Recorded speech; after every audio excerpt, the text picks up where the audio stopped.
الحمد لله نحمده ونستعينه ونستغفره ونعوذ بالله من شرور أنفسنا ومن سيئات أعمالنا من يهده الله فلا مضل له ومن يضلل فلا هادي له وأشهد أن لا إله إلا الله وحده لا شريك له وأشهد أن محمدا عبده ورسوله أما بعد فإن خير الحديث كتاب الله وخير الهدي هدي محمد صلى الله عليه وسلم وشر الأمور محدثاتها وكل محدثة بدعة وكل بدعة ضلالة وكل ضلالة في النار. فقد قال الله تبارك وتعالى في القرآن المجيد والفرقان الحميد: فأعوذ بالله السميع العليم من الشيطان الرجيم من همزه من نفخه ومن نفثه. بسم الله الرحمن الرحيم.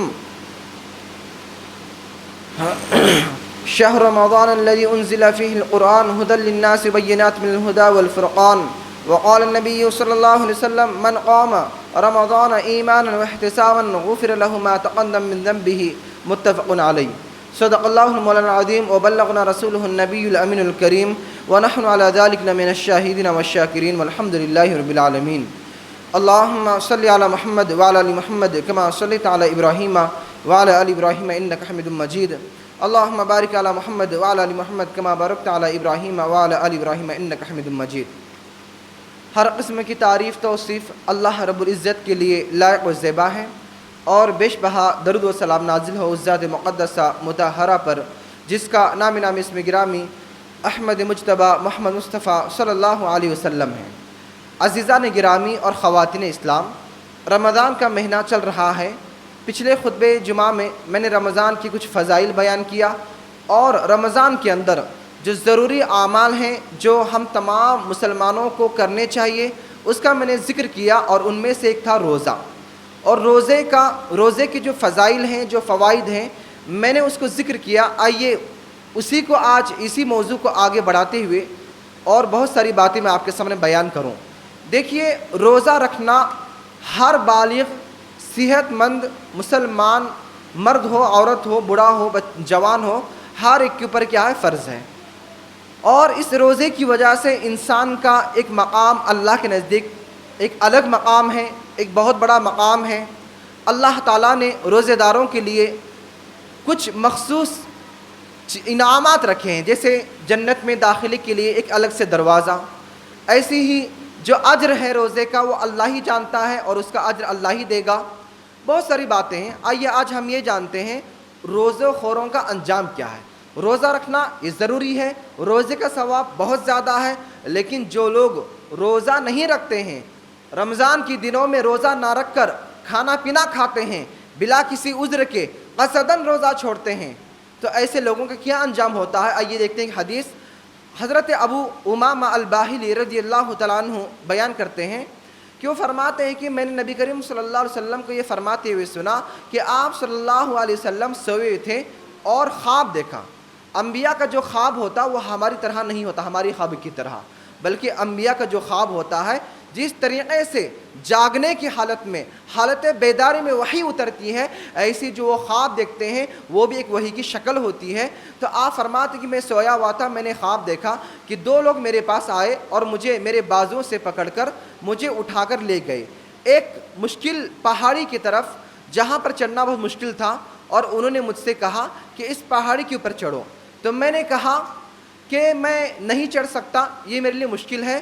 تو انہوں نے کہا کہ ہم آپ کے لیے آسانی کر دیتے ہیں، ہم آپ کی مدد کرتے ہیں. چنانچہ میں اس پہاڑی پر چڑھا، یہاں تک کہ میں چوٹی تک پہنچا تو میں وہاں دیکھا کہ کچھ لوگوں کی چلانے، پکارنے اور رونے کی آواز میں نے سنی. تو میں نے ان دونوں سے کہا، فرشتے تھے، میں نے ان دو لوگوں سے دو فرشتوں سے پوچھا یہ لوگ کون ہیں؟ تو انہوں نے کہا یہ جہنم دوزخیوں کے آہ اور بکار کا شور ہے، یعنی چلانے پکارنے کا شور ہے، آہ بکا کا شور ہے. اس کے بعد مجھ سے کہا گیا آگے چلیے. اور جب میں آگے پہنچا تو میں نے دیکھا کہ وہاں کچھ لوگوں کو الٹا لٹکایا گیا ہے، اور ان کے دونوں بانچھے کو، دونوں جبڑوں کو چیر دیا گیا ہے، اور ان سے ان کا خون بہہ رہا ہے ان کے منہ سے. میں نے پوچھا یہ لوگ کون ہیں؟ تو انہوں نے جواب دیا یہ وہ لوگ ہیں جو رمضان کی دنوں کے اندر کھایا پیا کرتے تھے، یہ وہ لوگ ہیں جو رمضان کے روزوں کو نہیں رکھا کرتے تھے، روزوں کی دنوں میں، رمضان کی دنوں میں جو ہے روزہ نہ رکھ کر کھایا اور پیا کرتے تھے. آج دیکھیے بہت سارے لوگ گٹکوں کے نام پر نشے کے نام پر تمباکو کھانے کی لت ہے، گٹکا کھانے کی لت ہے، اور نہ جانے طرح طرح کے بہانے بنا کر روزہ چھوڑتے ہیں، تو یاد رکھیے روزہ خوروں کا ایسا انجام ہے۔ اللہ نے جو چیز ہمارے اوپر فرض کی ہے تو وہ ہمارے لیے کوئی نہ کوئی اس کے اندر فائدہ ہوگا۔ اگر اللہ نے ہمارے لیے کوئی رکن ضروری رکھا ہے تو ضرور اس کا کوئی نہ کوئی فائدہ ہے، اور فائدہ تو کتنا میں نے بیان کیا کہ جنت میں ایک الگ مقام، اللہ کے یہاں الگ مقام، جو منہ سے جو مہک آتی ہے، جو بدبو آتی ہے، اس بدبو کی حیثیت، اس بدبو کا جو مقام ہے وہ مشک اور کستوری کی خوشبو سے زیادہ اللہ کے ہاں وہ زیادہ پسندیدہ ہے، اللہ کے زیادہ وہ پسند ہے۔ تو معلوم یہ ہوتا ہے کہ روزہ رکھنا یہ باعث اجر ہے اور اللہ کے ہاں جو ہے ایک بڑا مقام ہے، اور روزہ چھوڑنا یہ جو ہے ہمیں جہنم میں لے جائے گا، اور جہنم کا عذاب کیسے ہوگا میں نے ذکر کیا کہ دونوں بادشاہوں کو اس کے چیر دیا جائے گا، اس کے منہ سے خون بہتے رہا ہوگا، اور اس کو الٹا لٹکایا جائے گا۔ آگے چلتے ہیں۔ رمضان کے اندر جو دوسرا جو ضروری اعمال ہے وہ ہے قیام رمضان، جسے ہم کہتے ہیں نماز تراویح۔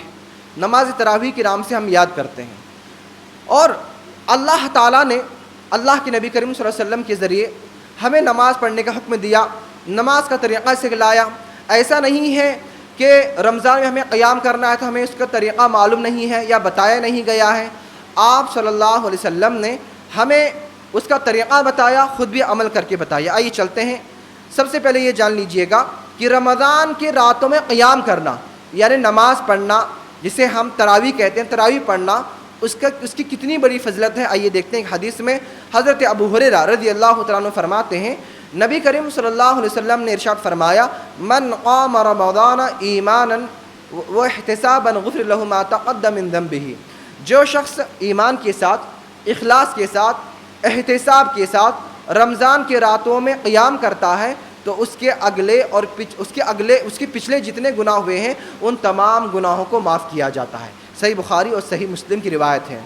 میرے دوست اور بھائیوں، ہم میں سے ہر کوئی نہ کوئی گنہگار ہے، اور اللہ تعالیٰ اپنے بندوں سے اتنا محبت کرتا ہے کہ اپنے بندوں کو دیکھتا ہے، جانتا ہے ان کے گناہوں کو، لیکن اس کے باوجود اللہ بہانہ ڈھونڈتا، اللہ تعالیٰ نے ایسے مواقع دیتا ہے بندوں کو کہ میرا بندہ ان مواقع کو اپنا کر اپنے گناہوں کو معاف کروا دے۔ اور دیکھیے میرے دوست اور بھائیوں، رمضان میں ہم قیام کریں گے تو ہمارے پچھلے جتنے گناہ ہوئے ہیں، ایک سال کے جو گناہ ہوئے ہیں وہ تمام گناہ کیا ہو جائیں گے؟ معاف ہو جائیں گے۔ تو اس لیے آج دیکھیں ہمارا حال کیا ہے۔ کاروبار میں کوئی لوگ ملوث ہیں، کوئی لوگ بستروں پہ ہیں، کوئی لوگ باہر گھومنے پھرنے میں ہیں۔ ایک آدمی جو ہے بس کے انتظار کے لیے ایک گھنٹہ انتظار کر سکتا ہے، ٹرین کے انتظار کے لیے، یا کہیں لائٹ بل بھرنا ہے، یا کہیں کوئی کچھ کام ہے، سرکاری کام ہے یا دنیائی کام ہے، لائن میں لگ کر ایک گھنٹہ انسان ٹھہرتا ہے، دھوپ کے اندر ٹھہرتا ہے۔ لیکن اللہ کے سامنے مسجد کے اندر جس اللہ نے پیدا کیا، جس اللہ نے تمہیں رزق، جو اللہ تمہیں رزق دیتا ہے، جو اللہ تمہیں کھلاتا ہے، پلاتا ہے، تمہیں جو ہے ہر چیز مہیا کرتا ہے، تمہارے لیے آسانیاں کرتا ہے، تو اس رب کے سامنے کیا ہم کچھ منٹ کھڑے نہیں ہو سکتے ہیں؟ کتنی افسوس کی بات ہے۔ اور یاد رکھیے، جب ایک انسان بار بار گناہ کرتا ہے، ایک انسان اللہ کی رحمت سے، اللہ کی عبادت سے روگردانی کرتا ہے، تو اللہ تعالیٰ سے کھانا پینا نہیں چھین لیتا ہے، بلکہ سجدوں کی توفیق، نمازوں کی توفیق چھین لیتا ہے، اور یہ سب سے بڑا خسارہ ہے۔ آج دیکھیے گا، جو لوگ رمضان کے اندر اتنا اچھا مہینہ پائے اور رمضان کے اندر قیام اللیل نہیں کرتے ہیں، ماشاءاللہ الحمدللہ ہماری مسجد کے اندر قرآن کو ایک اچھے انداز سے، سلو انداز سے، بہترین انداز سے اس کے الفاظ پر غور کرتے ہوئے پڑھا جاتا ہے۔ نمازیں جو ہے 1 گھنٹے کے اندر ختم ہو جاتی ہے وتر کے ساتھ، لیکن اس کے باوجود لوگ بہانے تراشتے ہیں، لوگ جو ہے اس کا نام لے کر نمازوں کو نہیں آتے ہیں، تو جان لیجئے تو ایسے لوگوں سے اللہ تعالیٰ نے سجدوں کی توفیق چھین لی ہے۔ یاد رکھیے، اللہ تعالیٰ جس بندے سے محبت کرتا ہے نا، اسے دین کی سمجھ عطا کرتا ہے، اسے اپنی عبادت کی توفیق دیتا ہے، اور جس بندے سے اللہ ناراض ہوتا ہے، اللہ تعالیٰ اسے سجدوں کی توفیق چھین لیتا ہے، نمازوں کی توفیق، اپنی عبادت کی توفیق چھین لیتا ہے۔ آج دیکھیے گا، ایسے لوگ ہیں جو دعوے دے کرتے ہیں، ان کے پاس علم ہے۔ آج بتائیے کس کے پاس علم نہیں ہے کہ روزہ چھوڑنا گناہ ہے، نماز چھوڑنا بہت بڑا گناہ ہے، منافق کی علامت ہے، جہنم میں جانے کا ذریعہ ہے، جنت سے محرومی کا سبب ہے، کسے نہیں معلوم ہے؟ لیکن اس کے باوجود، علم رہنے کے باوجود، اللہ کی جو مار ہے کہ عبادت کی توفیق چھین لی گئی ہے۔ دل کے اندر اللہ کا ڈر خوف نہیں ہے، دل مطمئن نہیں ہے، اس لیے انسان باہر بھاگ رہا ہے۔ اور الحمدللہ ہمارے جو خواتین ہیں، ہمارے جو مرد ہیں، دن بھر کام کر کے گرمی کے موسم روزہ رہ کر ماشاءاللہ رات میں اگر قیام اللیل کرتے ہیں تو اللہ تعالیٰ اس کا اجر کتنا دے گا اللہ ہی بہتر جانتا ہے، اور ان کا حساب و کتاب کتنی آسانی سے ہوگا وہ اللہ ہی جانتا ہے۔ مبارکبادی ان لوگوں کے لیے جو دین میں تکلیف اٹھا کر راتوں میں آ کے نماز پڑھتے ہیں۔ آئیے دیکھتے ہیں کہ رات کی جو نماز ہے رمضان کے اندر جو تراویح ہم کہتے ہیں، دیکھا جائے تو اسے صحیح معنوں میں قیام اللیل کہا جاتا ہے۔ حدیث میں جو لفظ آیا ہے قیام اللیل سے آیا ہے، ہاں باب باندھا گیا ہے باب التراویح، لیکن حدیث میں کہیں بھی تراویح کے نام سے کوئی لفظ نہیں آیا ہے بلکہ قیام اللیل سے آیا ہے۔ تو آئیے دیکھتے ہیں قیام اللیل کیسے کرنا ہے، اللہ کے نبی کریم صلی اللہ علیہ وسلم کا کیسے عمل تھا، آئیے دیکھتے ہیں۔ حضرت عائشہ رضی اللہ تعالیٰ عنہ فرماتی ہیں کہ ایک مرتبہ ایک رات رسول اللہ صلی اللہ علیہ وسلم آدھی رات اٹھے، اور آدھی رات اٹھنے کے بعد مسجد چلے گئے اور مسجد کے اندر لمبا قیام کیا، اور آپ کی اقتداء میں بہت سارے صحابہ کرام نے نماز پڑھی، اور آپ نے کتنی پڑھی؟ 8 رکعت قیام اللیل یعنی تراویح اور 3 رکعت وتر پڑھا۔ پھر جب اگلی رات آئی تو آپ صلی اللہ علیہ وسلم مسجد نہیں گئے، اس لیے نہیں گئے کیونکہ لوگوں کو پتہ چل گیا تھا کہ آپ صلی اللہ علیہ وسلم جو ہے رات میں قیام کرا رہے ہیں اور آپ کی اقتداء میں ہمیں نماز پڑھنا ہے، تو بہت سارے لوگ جمع ہو گئے تو آپ صلی اللہ علیہ وسلم نہیں گئے۔ اس کی وجہ کیا تھی، حکمت کیا تھی، آئیے دیکھتے ہیں آپ صلی اللہ علیہ وسلم کی زبانیں۔ آپ نے فرمایا جب رات گزر گئی لوگ جمع ہو گئے، لوگ انتظار کرتے رہے آپ صلی اللہ علیہ وسلم کا، لیکن آپ صلی اللہ علیہ وسلم مسجد میں نہیں آئے۔ جب صبح ہو گئی تو آپ گئے، نماز پڑھائے، اور صبح فجر کے بعد لوگوں سے مخاطب ہو کے کہا کہ اما بعد، حمد و ثنا کے بعد، فإنه لم يخف علی مکانکم، تمہاری جو موجودگی ہے مجھ سے مخفی نہیں ہے، تمہاری مسجد کے اندر جو حاضری ہے وہ مجھ سے پوشیدہ نہیں ہے، ولکنی خشیت ان تفرض علیکم، میں اس لیے مسجد میں نہیں آیا، قیام تمہیں نہیں کرایا، مجھے ڈر تھا اس بات کا کہ کہیں تمہارے اوپر یہ نماز فرض نہ کی جائے، فتعجزوا عنہا، اور تم اس سے عاجز آ جائے، یعنی فرض ہو جائے گی تو ہو سکتا ہے کبھی چھوٹ جانے کے بعد انسان عاجز آ جاتا ہے۔ تو صحیح بخاری اور صحیح مسلم کی روایت ہے۔ آئیے آگے دیکھتے ہیں۔ صحیح بخاری میں مروی ہے کہ ابو سلمہ بن عبد الرحمن نے عائشہ رضی اللہ تعالی عنہا سے پوچھا کہ رمضان میں آپ صلی اللہ علیہ وسلم کی نماز کیسی تھی، یعنی آپ صلی اللہ علیہ وسلم رمضان میں عشاء کے بعد جو قیام اللیل کیا کرتے تھے تو کس طریقے سے کرتے، کتنی رکعت پڑھتے، کیا پڑھتے؟ تو حضرت عائشہ رضی اللہ تعالیٰ عنہا نے جواب دیا، جو آپ کی زوج مطہرہ تھی اور بیوی زیادہ جانتی ہے اپنے شوہر کے بارے میں، اپنے شوہر کی عبادت کے بارے میں، رات میں جو وہ عبادت کرتا ہے کتنی عبادت کرتا ہے تو بیوی زیادہ جانتی ہے عام لوگوں سے زیادہ۔ تو حضرت عائشہ رضی اللہ تعالیٰ نے جواب دیا، ما کان رسول اللہ صلی اللہ علیہ وسلم یزید فی رمضان ولا فی غیرہ علی 11 رکعۃ، صحیح بخاری اور صحیح مسلم کی روایت ہے۔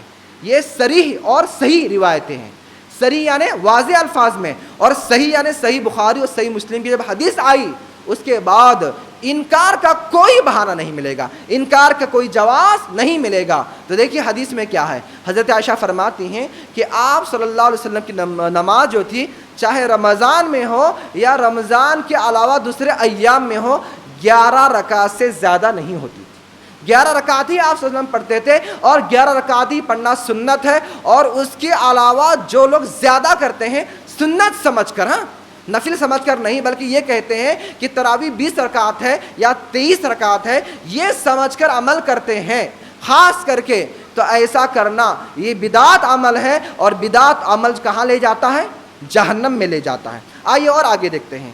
جابر بن عبداللہ رضی اللہ تعالیٰ عنہ بیان کرتے ہیں کہ رسول اکرم صلی اللہ علیہ وسلم نے ہمیں رمضان میں 8 رکعت اور نماز وتر پڑھائی، 3 رکعت وتر نماز پڑھائی۔ پھر اگلی رات آئی تو ہم جمع ہو گئے، لیکن آپ صلی اللہ علیہ وسلم نہیں آئے، اور اس کے بعد جو ہے صبح فجر کی نماز کے بعد آپ صلی اللہ علیہ وسلم نے کہا انی خشیت او کرہت ان یکتب علی وتر، میں اس لیے نہیں آیا، مجھے ڈر تھا کہیں تمہارے اوپر رات کی نماز فرض ہو جائے، اس لیے میں نہیں آیا، اور یہ روایت صحیح ابن خزیمہ کی ہے۔ آئیے اور دیکھتے ہیں خلاصے کے ساتھ، اور اس کے ساتھ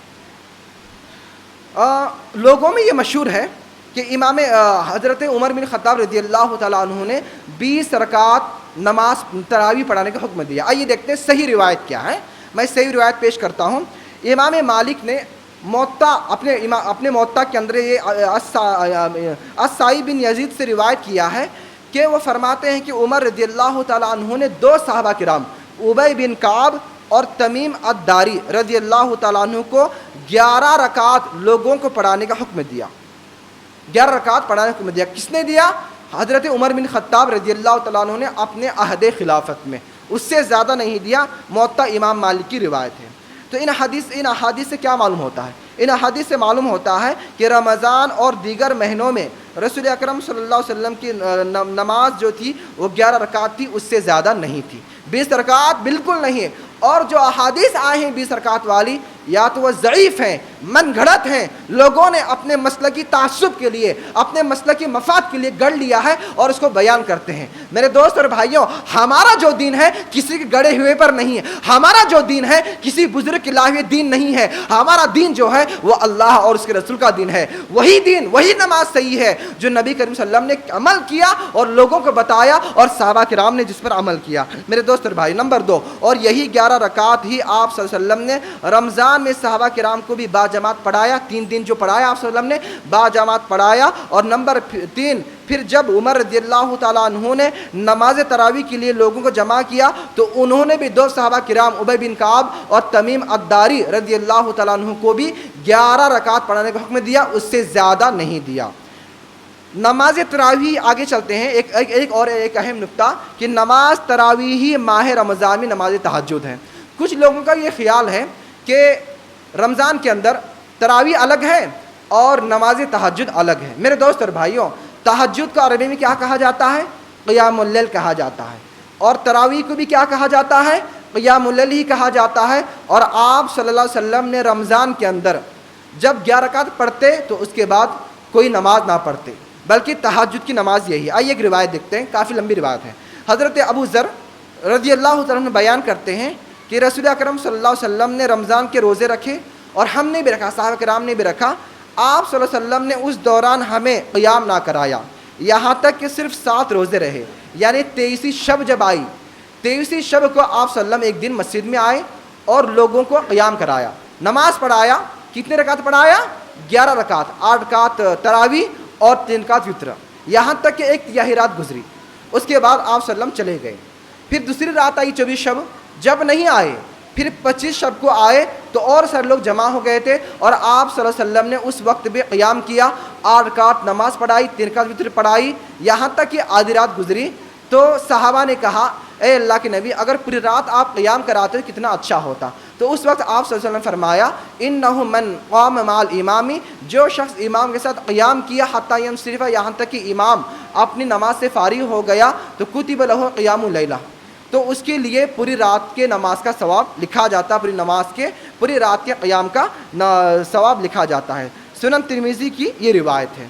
اس کے بعد جب 27ویں شب آئی تو آپ صلی اللہ علیہ وسلم آئے تو اس وقت اور بہت سارے لوگ جمع ہو گئے، یہاں تک کہ مسجد چھوٹی پڑنے لگی. تو آپ صلی اللہ علیہ وسلم نے پوری رات قیام کیا. صحابہ کا یہ کہنا ہے کہ ہمیں یہ خدشہ تھا کہیں ہم سے سحر فوت نہ ہو جائے.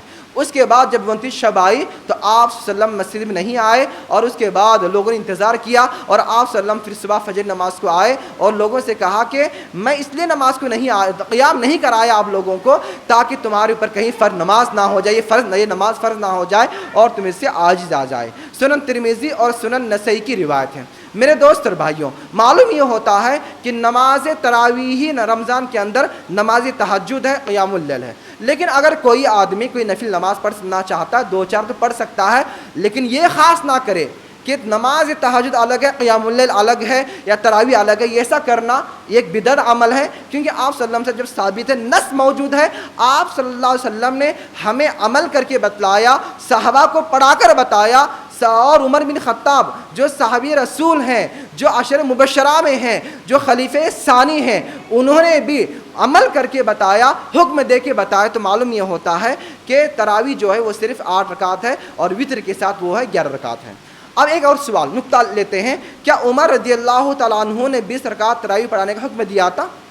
دیکھیے گا موطا امام مالک کے اندر میں نے ایک روایت پیش کی کہ ابن السائب رضی اللہ تعالیٰ عنہ کے حوالے سے میں نے بیان کیا، السائب بن یزید کے، کہ عمر رضی اللہ تعالیٰ عنہ نے اپنے عہد خلافت میں ابی بن کعب اور التمیم الداری 2 صحابہ کرام کو 8 رکعت نماز 11 رکعت یعنی 8 رکعت نماز تراویح اور 3 رکعت وتر پڑھانے کا حکم دیا تھا. لیکن اس کے بعد امام مالک نے ایک روایت لائی ہے جس روایت کے اندر یہ ہے کہ عمر رضی اللہ تعالیٰ عنہ نے عہد خلافت میں، عہد عمر میں، یعنی عمر رضی اللہ تعالیٰ عنہ کے عہد خلافت میں لوگ 23 رکعت وتر کے ساتھ جو ہے تراویح پڑھا کرتے تھے۔ حالانکہ عمر رضی اللہ تعالیٰ عنہ کی یہ روایت نہیں ہے، انہوں نے حکم نہیں دیا، بلکہ نقل کیا گیا، اثر نقل کیا گیا ہے کسی صحابی، کسی تابعی کا، کہ آپ صلی اللہ علیہ عمر بن خطاب رضی اللہ تعالیٰ عنہ کے دور میں جو ہے 23 رکعت لوگ نماز پڑھتے تھے۔ لیکن یہ روایت کیا ہے؟ منقطع ہے، اور منقطع روایت جو ہوتی ہے یہ سخت ضعیف ہوتی ہے، اور اس پر عمل کرنا یہ باعث گناہ ہے، باعث اجر نہیں ہے۔ اور اگر کوئی آدمی لوگوں کو ترغیب دلانے کے لیے منقطع والی ضعیف حدیث بیان کرتا ہے تو وہ آدمی گنہگار ہوگا۔ تو بھلا بتائیے جو حدیث ضعیف ہو وہ حدیث پر عمل کیسے ہوگا، جبکہ صحیح حدیث اس کے مقابلے میں موجود ہے۔ اور صحیح حدیث کیا ہے؟ صحیح اثر، اللہ کے نبی کا عمل 11 رکعت، عمر بن خطاب نے جو صحیح قول کے مطابق، صحیح اثر کے مطابق جو ہے وہ ہے 11 رکعت کا ہے۔ تو معلوم یہ ہوتا ہے کہ اس کے علاوہ جو عمل کرنا یہ باطل ہے اور یہ صحیح نہیں ہے۔ چلے آگے چلتے ہیں۔ اس مہینے کے اندر جو ضروری عمل ہے وہ کیا ہے؟ وہ یہ ہے صدقہ کرنا اور دیگر نیکی کاموں میں بڑھ چڑھ کر حصہ لینا۔ اگر اللہ نے ہمیں کچھ دیا ہے مال تو اللہ کے راہ میں صدقہ کریں، جو بھی ہے، اللہ جو بھی ہماری حیثیت ہے، 10 روپے 5 روپے جو بھی ہے، اس سے زیادہ جو بھی ہے، جہاں غریب لوگ ہیں تاکہ وہ بھی جو ہے ہمارے ساتھ ہمارے جیسے افطاری کریں، یا عید جو ہے اچھی سے عید وہ بھی منائے، جو لوگ غریب ہیں ان پہ ہم صدقہ کریں۔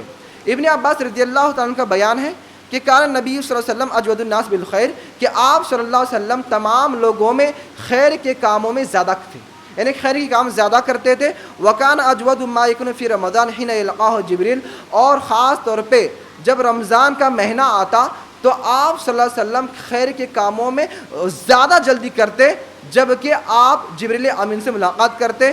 وکان جبریل علیہ السلام یلقاہ کل لیلہ فی رمضان، اور جبریل امین آپ صلی اللہ علیہ وسلم سے رمضان کی ہر رات کو ملاقات کیا کرتے تھے، حتیٰ ینصرف، ہر رات کیا کرتے تھے، یارد علیہ نبی صلی اللہ علیہ وسلم القرآن، اور ہر رات کو آپ صلی اللہ علیہ وسلم جبریل امین کو قرآن سنایا کرتے تھے۔ فیضا لقیہ جبریل علیہ السلام، جس وقت جبریل علیہ السلام جو ہے آپ سے ملاقات کرتے تو کانا اجود بالخیر من الریح المرسلہ، تو آپ تیز ہوا سے زیادہ بھی خیر کے کاموں میں سبقت لے جاتے ہیں۔ صحیح بخاری کی روایت ہے۔ تو اس لیے ماہ رمضان کے اندر صدقات کرنا، خیرات کرنا یہ ایک بہت ہی اچھا عمل ہے۔ اس طریقے سے قرآن کو پڑھنا ہے، خاص طور پر کسی روزے دار کی افطاری کرانا، یہ بہت اچھا عمل ہے۔ حدیث کے اندر آتا ہے جو کوئی شخص کسی روزے دار کو افطار کراتا ہے تو اس کو بھی اتنا ہی ثواب ملے گا جتنا جس بندے کو تم افطار کرا رہے ہو اس کے روزے کے جتنا ثواب ہے اتنا تمہیں ثواب ملے گا، اور اس روزے دار کے ثواب میں سے کچھ بھی کم نہیں کیا جائے گا۔ سنن ترمذی، سنن نسائی اور سنن ابن ماجہ کی روایت ہے۔ نمبر 4، تلاوت قرآن۔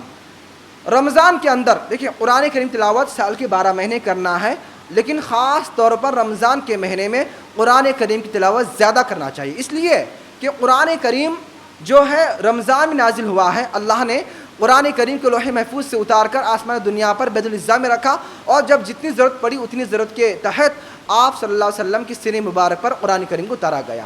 اور قرآن کریم اور رمضان المبارک کے مہینے کا جو تعلق ہے وہ دامن اور چوری کا ایک گہرا تعلق ہے، ایسے تعلق ہے۔ تو رمضان کے جتنا ہو سکے ہم اتنا قرآن کریم تلاوت کریں۔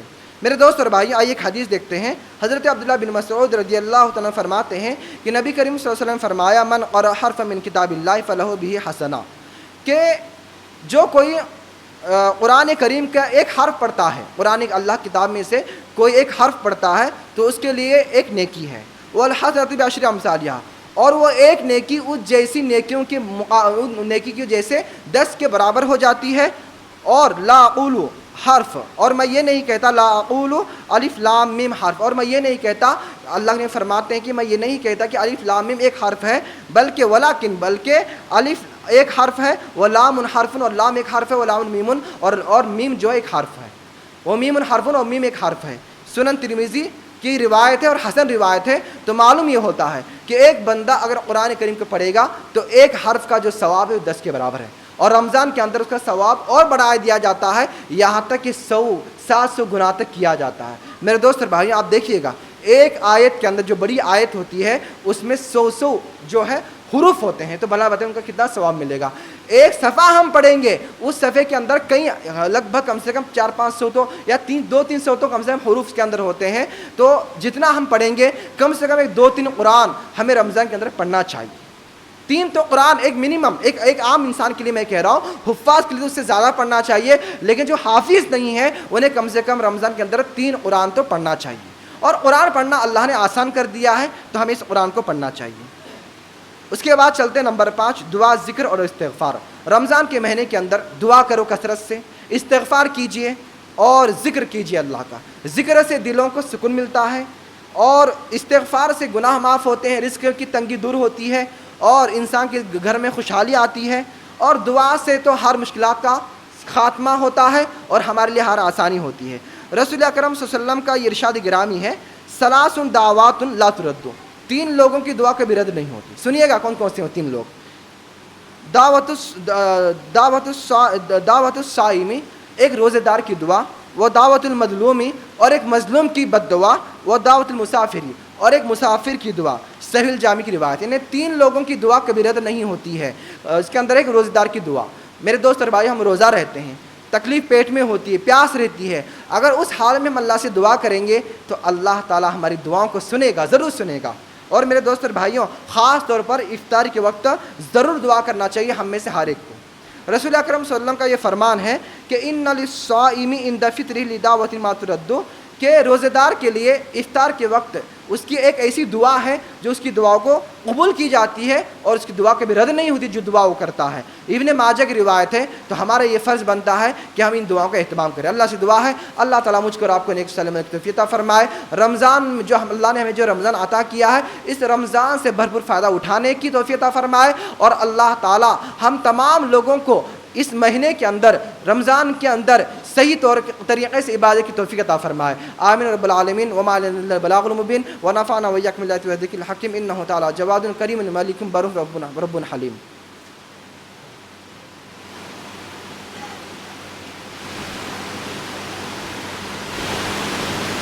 الحمد لله نحمده ونستعينه ونستغفره ونعوذ بالله من شرور أنفسنا ومن سيئات أعمالنا, من يهده الله فلا مضل له ومن يضلل فلا هادي له, وأشهد أن لا إله إلا الله وحده لا شريك له, وأشهد أن محمدا عبده ورسوله. أما بعد, فإن خير الحديث كتاب الله, وخير الهدي هدي محمد صلى الله عليه وسلم, وشر الأمور محدثاتها, وكل محدثة بدعة, وكل بدعة ضلالة, وكل ضلالة في النار.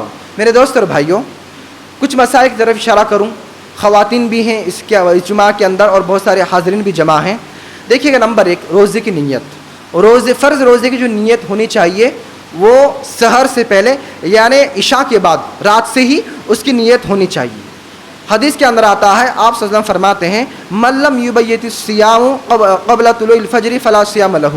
جو شخص کی نیت, فرض روزے کی نیت اگر فجر سے پہلے, صبح شادی سے پہلے نہیں ہوگی تو اس کا کوئی روزہ نہیں ہے. تو ہم جب رات میں سوتے ہیں یا کم سے کم سحر میں اٹھتے ہیں تو اس وقت ہمیں روزی نیت کرنی ہے, اور روزے کی جو نیت ہے وہ دل میں ہوتی ہے. جیسے ہماری نیت ہوتی ہے نا, ہم کو سب کو پتہ ہوتا ہے کہ میں جو سحر کھا رہا ہوں اس لیے کھا رہا ہوں تاکہ آج کا دن روزہ رکھوں, اور مجھے اسے سحر میں اٹھنا ہے سو کر. ہم جو الارم لگاتے ہیں یا سونے کی سو کر جو اٹھنے کی جو کوشش کرتے ہیں, دل میں یہ چیز ہوتی ہے نا کہ ہمیں جو صبح اٹھنا ہے اس لیے اٹھنا ہے, سحر کھانا ہے, اور سحر اس لیے کھا رہے ہیں کہ ہمیں روزہ رکھنا ہے. جیسے کہ آج کچھ الفاظ ہیں, نویت نصوم غدن, یہ جو الفاظ ہیں نا یہ کسی صحیح حدیث سے ثابت نہیں ہے, اور ایسا کرنا یہ بدعتی عمل ہے اور یہ جائز اور درست نہیں ہے. نفل روزے کی جو نیت ہے وہ زوال سے پہلے ہم کر سکتے ہیں اگر کوئی بندہ کوئی کچھ کھایا پیا نہ ہو, لیکن فرض روزے کی جو نیت ہے وہ عشاء کے بعد سے ہی ہونی چاہیے, یعنی رات میں ہی نیت کرنا ہے, فجر سے پہلے ہی. نمبر 2, سحری کھانا. سحری کھانا یہ بہت اچھا عمل ہے اور سحری میں برکت ہے. انس بن مالک رضی اللہ تعالیٰ عنہ سے روایت ہے, نبی کریم صلی اللہ علیہ وسلم فرمایا, تسحلوا فإن فی السحور برکہ, کہ سحر کھاؤ اس لیے کہ سحر جو ہے سحر کے اندر پوری برکت ہے. صحیح بخاری اور صحیح مسلم کی روایت ہے, اس لیے سحر نہیں چھوڑنا چاہیے. اور سحر کھانے سے جو ہے عبادت میں توانائی آتی ہے, عبادت کے اندر چستی آتی ہے, اور انسان جو ہے جب سحر کھا کے روزہ رکھے گا تو وہ زیادہ کمزوری محسوس نہیں کرے گا اور اس سے زیادہ تکلیف بھی نہیں ہوگی.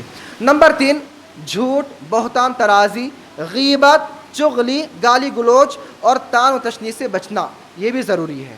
دیکھیے گا روزے کے درمیان ان چیزوں سے بچنا ضروری ہے۔ اللہ کے نبی کریم صلی اللہ علیہ وسلم فرماتے ہیں من لم یدع قول الزور والعمل به فلیس للہ حاجۃ ان یدع طعامہ وشرابہ، کہ اللہ تعالیٰ ایسا کوئی شخص جو شخص جھوٹ بولنا اور جھوٹ پر عمل کرنا نہ چھوڑے تو اللہ کے لیے کوئی اس کے لیے کوئی ضرورت اللہ کے لیے کوئی ضرورت نہیں ہے کہ وہ اللہ کے لیے کھانا اور پینا چھوڑ دے۔ صحیح بخاری کی روایت ہے۔ تو سب سے پہلے جھوٹ، فحاشی، بےہودگی، غیبت، چغلی، ان تمام چیزوں سے بچتے ہوئے روزہ رکھے۔ اور حضرت ابو ہریرہ رضی اللہ عنہ سے روایت ہے، رسول اکرم صلی اللہ علیہ وسلم نے فرمایا لیس الصیام من الاکل والشرب، کہ روزہ صرف کھانے اور پینے کے چھوڑنے کا نام نہیں ہے، انما الصیام، بلکہ یہ بھی روزے میں ضروری ہے کہ من اللغو، کہ انسان جو ہے روزہ جو ہے اس چیز کا نام ہے لغو، یعنی بےہودہ باتوں سے پرہیز کرے، ورفثی، جھگڑے سے پرہیز کرے، گالی گلوچ سے پرہیز کرے، فإن صابک احد، اور حدیث میں ہے اگر کوئی آدمی کسی روزہ دار کے ساتھ گستاخی کرتا ہے، بدتمیزی کرتا ہے، وہ جہیلا بدتمیز کرتا ہے، اس کے ساتھ جھگڑا کرتا ہے یا گالی گلوچ کرتا ہے، تو فقل انی صائم، تو اس روزہ دار کے لیے چاہیے کہ وہ کہے اس آدمی سے جو آدمی جھگڑا کر رہا ہے یا بدتمیز کر رہا ہے یا گالی گلوچ کر رہا ہے یا بحث کر رہا ہے بلا وجہ، تو ایسے آدمی سے کہے کہ میں روزے دار ہوں، آپ تم مجھ سے بحث نہ کرو۔ صحیح ابن خزیمہ کی اور ابن حبان کی روایت ہے۔ اس طریقے سے افطاری میں جلدی کرنا چاہیے۔ لا یزال الناس بخیر ما عجل الفطرہ، حدیث میں ہے کہ آپ صلی اللہ علیہ وسلم فرمایا کہ میری امت لوگ اس وقت تک بھلائی میں رہیں گے جب تک افطاری میں جلدی کریں گے۔ ادھر سورج غروب ہو گیا، ادھر آپ روزہ کھولیے۔ آج دیکھیے گا کچھ لوگ احتیاط کے نام پر کیلنڈروں میں وغیرہ اور ہر جگہ جو ہے تاخیر سے چھپاتے ہیں، 5 منٹ 7 منٹ، یہ اہل کتاب کی علامت ہے، اور آپ صلی اللہ علیہ وسلم نے اہل کتاب کی ہمیں مخالفت کا حکم دیا ہے۔ اور یہ جو علامت ہے نا، یہ جو کرتے ہیں اہل تشیع کرتے ہیں، یعنی جو شیعہ حضرات ہیں، شیعہ حضرات جو ہے دیر سے روزہ چھوڑتے ہیں سنت کی مخالفت کرتے ہوئے۔ اور یاد رکھیے دیر سے افطار کرنا یہ سنت کی مخالفت ہے، اور جلدی افطار کرنا یہ سنت پر عمل کرنا ہے۔ تو بتائیے سنت پر عمل کرنا یہ زیادہ اجر ہے یا سنت کے موافق کرنا یہ گناہ ہے یا نہیں ہے؟ اور یاد رکھیے گا آپ صلی اللہ علیہ وسلم جب روزہ افطار کرتے تو وہ تازہ کھجوروں سے کرتے، اگر تازہ کھجوریں نہیں ملتے تو پھر سوکھے کھجور سے کرتے، اور اگر وہ بھی میسر نہ ہوتا تو آپ صلی اللہ علیہ وسلم پانی سے افطار کرتے۔ اہل تشیع جو ہے نا، اس کی مخالفت کرتے ہوئے آپ صلی اللہ علیہ وسلم کی مخالفت کرتے ہوئے نمک سے روزہ کھولتے ہیں، کھارے چیز سے، حالانکہ آپ صلی اللہ علیہ وسلم جو ہے روزہ جب بھی کھولا ہے تو میٹھی چیز سے کھولا ہے۔ اگر کوئی میٹھی چیز نہ ملی یعنی کھجور نہیں ملا تو پانی سے کھولا ہے، نمک سے نہیں کھولا ہے۔ اور افطاری کی جو صحیح دعا ہے وہ ہے افطاری کرنے کے بعد ہے، صحیح دعا افطار کرنے سے پہلے بسم اللہ پڑھ کر۔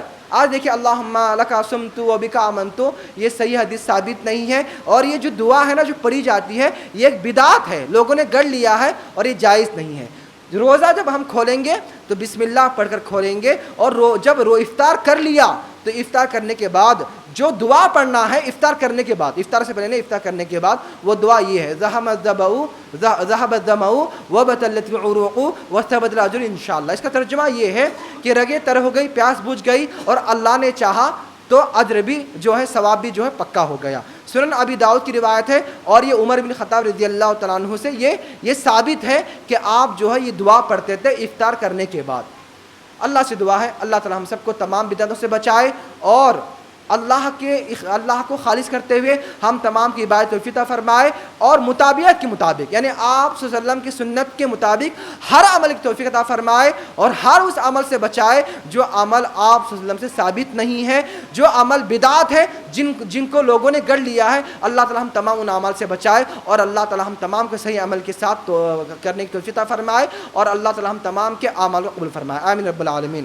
ان اللہ ملائکۃ یصلون علی النبی یا ایھا الذین آمنوا صلوا علیہ وسلم تسلیما، اللهم صل على محمد وعلى ال محمد كما صليت على ابراهيم وعلى ال ابراهيم انك حميد مجيد، اللهم بارك على محمد وعلى ال محمد كما باركت على ابراهيم وعلى ال ابراهيم انك حميد مجيد۔ عباد الله ورحمني ورحمكم الله، ان الله يأمر بالعدل والاحسان وايتاء ذي القربى وينهى عن الفحشاء والمنكر والبغي يعظكم لعلكم تذكرون، اذكروا الله يذكركم وادعوه يستجب لكم ولذكر الله تعالى اعلى واولى وعز وجل هم واتم اكبر، والله يعلم ما تصنعون، اقيموا الصلاة۔